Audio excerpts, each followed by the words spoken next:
নমস্কার বন্ধুরা, চলে এসেছি তোমাদের মাঝে শ্রুতি রান্নাঘর নিয়ে। আজ আমি আম তেল করব। তোমরা পুরো ভিডিওটা দেখতে থাকো, সাথে থাকো।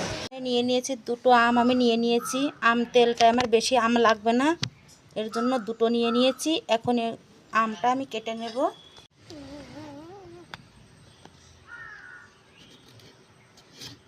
একদম টাটকা আম আর একদম কাঁচা আম নিয়েছি। এই যে এখন এগুলো কেটে নেব। যেহেতু আমার আটি হয়ে গিয়েছে, তার জন্য আমি সাইড ধরে এরকমভাবে কেটে নেব। দুই পাশ থেকে এরকম কেটে নেব আগে। এই যে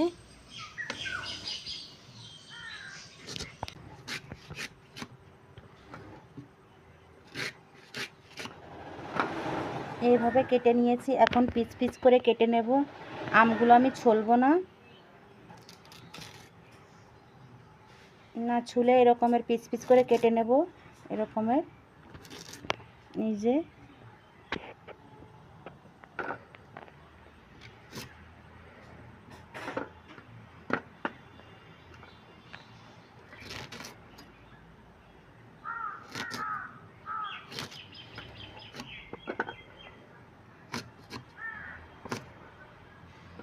এইভাবে কেটে নেব সব।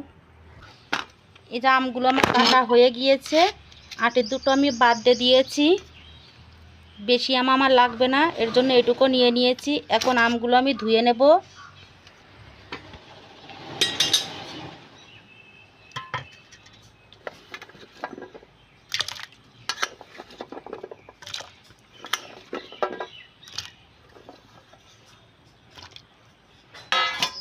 ভালোভাবে আমগুলো ধুয়ে নেব।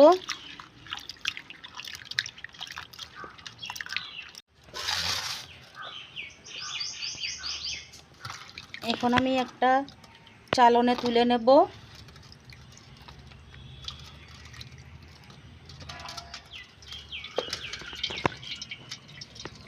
পাঁচ মিনিট জল ঝরার জন্য আমি রেখে দেব।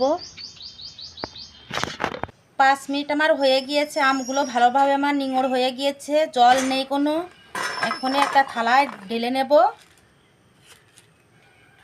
এখন দিয়ে দেব পরিমাণ মতো নুন, দিয়ে দেব হলুদ। এখন একটু ভালোভাবে মেখে নেব।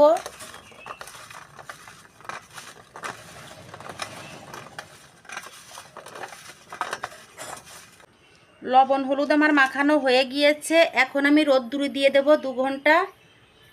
আড়াই ঘন্টা হয়ে গিয়েছে। আমগুলো রোদ্দুরে রেখে দিয়েছি। এখনই নিয়ে আসবো আমগুলো। যে গাছ থেকে ভালোভাবে জলটা যে শুকিয়ে গিয়েছে, এখন আর জল নেই। বিশাল রোদ্দুরের তাপ। ওখানে যে আমার সবজি ক্ষেত, আর এখানে যে মিষ্টি কুমড়ো, এখানে যে মিষ্টি কুমড়ো হয়েছে একটা।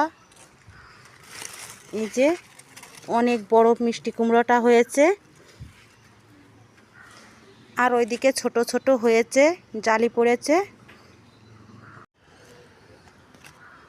এই ক্যানটা আমি ধুয়ে রেখেছি রোদ্দুরে। এটার ভিতরে তেল দেব। আম তেলটা এটার ভিতরে রাখবো। এখানে যে সরিষার তেল রেখে দিয়েছি, এখন ক্যানের ভিতরে দিয়ে নেব। তেলটা দিয়ে দেব।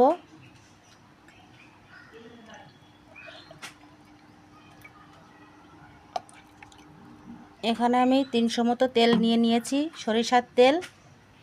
এটা আমার ঘানির তেল। আর এদিকে যে আমটা নিয়ে এসেছি রোদ্দুর থেকে, এখন তেলের ভিতর দিয়ে দেব।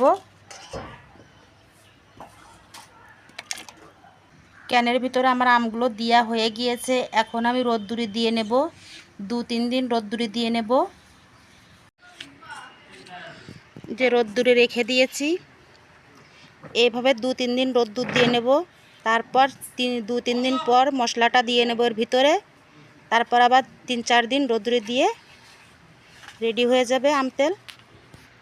দিন আমার রোদ্দুরে দেওয়া হয়ে গিয়েছে। এখন দিয়ে দেব তেজপাতা,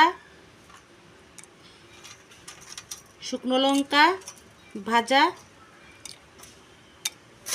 আগের থেকে ভেজে রেখেছি শুকনো লঙ্কা, আর দিয়ে দেব লবঙ্গ, দারচিনি, এলাচ।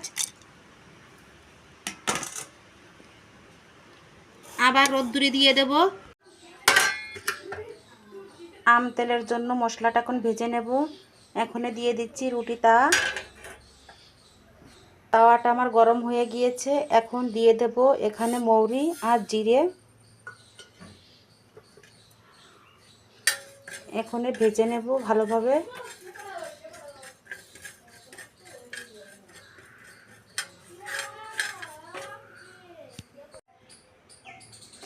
পাঁচফোড়ন আর মৌরিটা আমার ভালোভাবে ভাজা হয়ে গিয়েছে, সেন্ট বেরিয়ে গিয়েছে। এখন আমি নামিয়ে ঠান্ডা করে নেব। ঠান্ডা হয়ে গিয়েছে, এখন শিলনোড়ায় গুঁড়ো করে নেব। এখন মৌরি আর জিরেটা এখন গুঁড়ো করে নিচ্ছি। ওখানে রুটি গুঁড়ো করছে।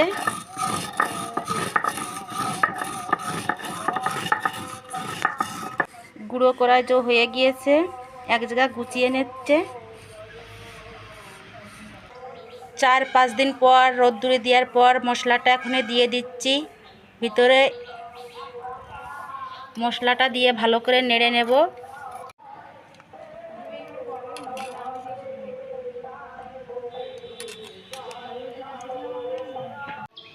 তা আমার এই আম তেলের ভিডিওটি যদি আপনাদের ভালো লেগে থাকে তাহলে অবশ্যই লাইক, কমেন্ট, শেয়ার এবং সাবস্ক্রাইব করে দেবে। ফেসবুক পেজ থেকে দেখলে ফলো করে দেবে।